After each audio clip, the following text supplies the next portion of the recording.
আসসালামু আলাইকুম রহমতুল্লাহি ওবরকাত। আসসালাতু আসসালামু আলাইকা সাইয়্যিদি ইয়া রাসূলুল্লাহ, আসসালাতু আসসালামু আলাইকা সাইয়্যিদি ইয়া হাবিবাল্লাহ, ওয়া আলা আলিকা ওয়া আসহাবিকা সাইয়্যিদি ইয়া রাহমাতুল লিল আলামিন। আজকে আমি একটা বিষয় নিয়ে আলোচনা করব। এটা হচ্ছে রাসূল ইসলামের সাল্লাল্লাহু আলাইহি ওয়াসাল্লামের এটা চুম্বন মুবারক, যে আঙ্গুলটা আমরা চুমু খেয়ে রাসূল ইসলামের নাম শুনে আমরা চুমু খেয়ে চোখের মধ্যে লাগাই।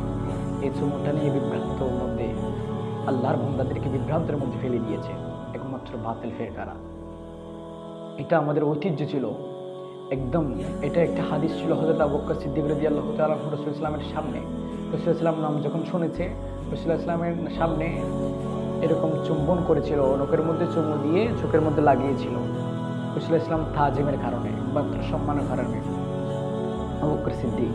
কিন্তু হানাফি মাযহাবের মধ্যে একটি গ্রহণযোগ্য কিতাব ফতোয়া সাহাবের মধ্যে স্পষ্টভাবে এসেছে বাতিল ফিরকার এটা নিয়ে আল্লাহর বান্দাদেরকে বিভ্রান্তের মধ্যে ফেলিয়ে দিচ্ছে। এটা দেওয়াটা সুন্নত নয়, ওয়াজিব নয়, মুস্তাহাব কাজ। কিন্তু এটা করলে কি লাভ? এখন বলবো এটা করলে কি লাভ। এটা করলে একটা লাভ আছে। এটা হচ্ছে আপনি কিয়ামতের ময়দানের মধ্যে আপনি যখন ঝামেলায় বাঁচবেন তখন আমার রাসূল করিম দিয়ে ওই ঝামেলা থেকে আপনাকে উদ্ধার করবে। এটার কারণে এটা কি কারণ উদ্ধার করবে? একমাত্র চুম্বনের কারণে। কি লাভ? এখন ফতোয়া স্বামীর মধ্যে যান, ফতোয়া স্বামীর মধ্যে একদম বেশি দূরে যেতে হবে না। আপনি খুলবেন, খোলায় মাত্র দেখবেন একটা অধ্যায় আছে বাবুল আজান।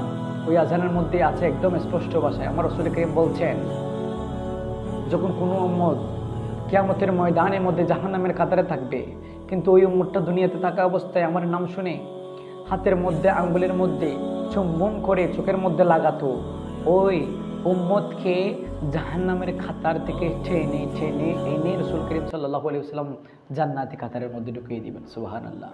কিন্তু এখন দেখেন মুসলমানকে কেমনভাবে বিভ্রান্তের মধ্যে ফেলিয়ে দিচ্ছে একমাত্র বাতিল ফিরকারা। কোন বাতিল ফিরকা? এগুলো হচ্ছে এজিদের এজেন্ট বাস্তবায়ন করতেছে ওই রকম বাতিল নতুন নতুন হচ্ছে। এগুলো কিয়ামতের আলামত। এগুলো রাসূল করিমের উম্মতদেরকে বিভ্রান্তের মধ্যে করে আজানের আগে সালাতু সালাম, আরে এই রসুলের শান তুমি ক্ষমালে তো কমবে না। এগুলো তো আল্লাহ বাড়িয়ে দিয়েছেন। ওয়ারাফান আলাকা যিকরাক বলে আল্লাহ বলছেন, আমি আমার হাবিবের শান এমনভাবে বাড়িয়েছি কারো ক্ষমতা নেই এই শান না মানু। আল্লাহ আমাদেরকে হেফাজত করুন। দেখেন আমার রাসূল করিম আমাদেরকে কিয়ামতের ময়দানে কিভাবে জাহান্নামী কাতার থেকে জান্নাতি কাতারে আনবে একমাত্র এই আমলটির কারণে। একমাত্র এই আমরা নাম শুনে রাসূল করিমের নাম শুনে মাত্রই আমরা এই চুম্বন করার কারণে চোখের মধ্যে রাসূল করিম আমাদেরকে জাহান্নামী কাতার থেকে জান্নাতের কাতারে নিয়ে আসবেন। সুবহানাল্লাহ। আর বাতিল ফিরকারা দেখেন কিভাবে বিভ্রান্তের মধ্যে ফেলে দিচ্ছে মানুষকে। আল্লাহ আমাদেরকে আমলটি করার বোঝার তৌফিক দান করুক, আমিন। আল্লাহ আমাদেরকে এই আমলটি করে কিয়ামতের ময়দানে যদি আমরা আমলের কারণে বেজেও যাই, রাসূল করিম আমাদেরকে আমলের কারণে জান্নাতি কাতারের মধ্যে লিপিবদ্ধ করে, আমিন। আল্লাহ আমাদেরকে বোঝার তৌফিক দান করুক, দুশমন থেকে আমাদেরকে হেফাজত করুক, নতুন নতুন বাতিল ফিরকা থেকে আমাদেরকে হেফাজত করুক। আল্লাহ আমাদেরকে বোঝার তৌফিক দান করুক, আমিন সুম্মা আমিন। আসসালামু আলাইকুম ওয়া রাহমাতুল্লাহি ওয়া বারাকাতুহু।